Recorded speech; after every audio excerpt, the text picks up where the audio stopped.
नमस्कार दोस्तों, मैं हूं रोहित। दोस्तों, पश्चिम बंगाल में पहले चरण का जो वोटिंग हुआ वो पूरे देश के राजनीति को हिला कर रख दिया है। एक तरफ बम्पर वोटिंग, दूसरी तरफ ग्राउंड से आ रहे बड़े संकेत और अब दावा किया जा रहा है कि बीजेपी को 110 सीटें मिल सकती है। लेकिन सवाल ये है कि क्या सच में इस बार बंगाल में सरकार बदलने वाली है? क्या ममता बनर्जी की पकड़ कमजोर हो चुकी है? और सबसे बड़ी बात, अमित शाह खुद बंगाल में डेरा डाले हुए क्यों बैठे हैं? आज हम करेंगे डीप एनालिसिस, जिसमें ground report, voting pattern, seat by seat trends और आखिर में बताएंगे कौन बनाएगा इस बार सरकार। तो वीडियो को अंत तक जरूर देखें दोस्तों। तो दोस्तों, सबसे पहले बात करते हैं बम्पर वोटिंग की। इस बार कई इलाकों में वोटिंग प्रतिशत पिछले चुनाव से ज्यादा रहा। वहीं ग्रामीण इलाकों में लंबी लंबी लाइन, महिलाएं, युवा, पहली बार वोटर, सबकी भारी भागीदारी रही। अब यहां समझने वाली बात है कि जब वोटिंग ज्यादा होती है तो वो चेंज का संकेत होता है, लेकिन हर बार ऐसा नहीं होता। बंगाल में पहले भी हाई वोटिंग हुई है, लेकिन हमेशा सत्ताधारी पार्टी को ही मिला। तो सवाल यह है कि इस बार हाई वोटिंग किसके पक्ष में जा रही है?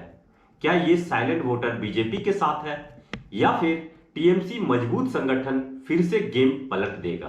अब बात करते हैं सबसे बड़े दावे की, जिसमें कहा जा रहा है बीजेपी को 110 सीटें मिल सकती है।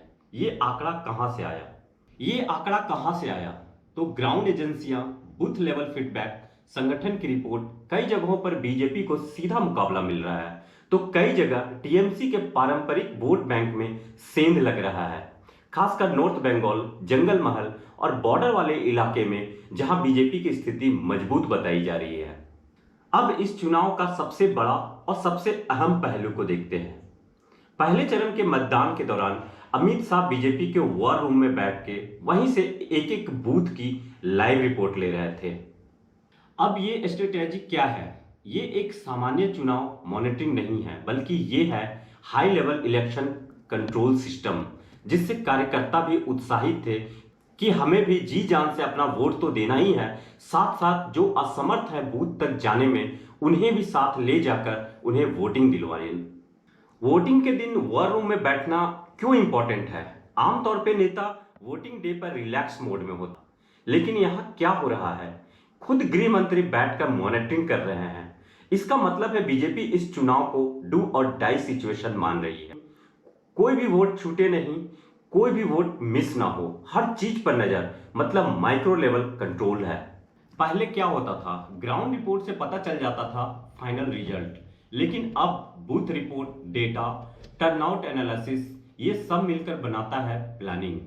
अगर किसी बूथ पर टर्नआउट कम है तो वहां तुरंत कार्यकर्ता एक्टिव हो जाते हैं, और अगर कहीं अपोजिशन स्ट्रांग तो काउंटर मोबिलाइजेशन यानी चुनाव लाइव मैनेजमेंट मोड में है।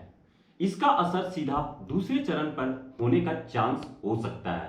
पहले चरण में बीजेपी को पूरा आइडिया मिल गया है, इसलिए बीजेपी के पास क्लियर पिक्चर मिल गया है, कहां कमजोर, कहां मजबूत और कहां स्विंग पॉसिबल है। और उसी हिसाब से 29 अप्रैल के दूसरे चरण की पूरी स्ट्रैटेजी बदलेगी। यही कारण है कि बीजेपी सेकेंड फेज को लेकर एग्रेसिव दिख रही है। इससे पॉलिटिकल मैसेज क्या गया है? दरअसल अमित शाह का वॉर रूम में बैठना सिर्फ स्ट्रैटेजी नहीं है, बल्कि मैसेज भी है। मैसेज किसको? पार्टी कैडर, वोटर को, अपोजिशन को।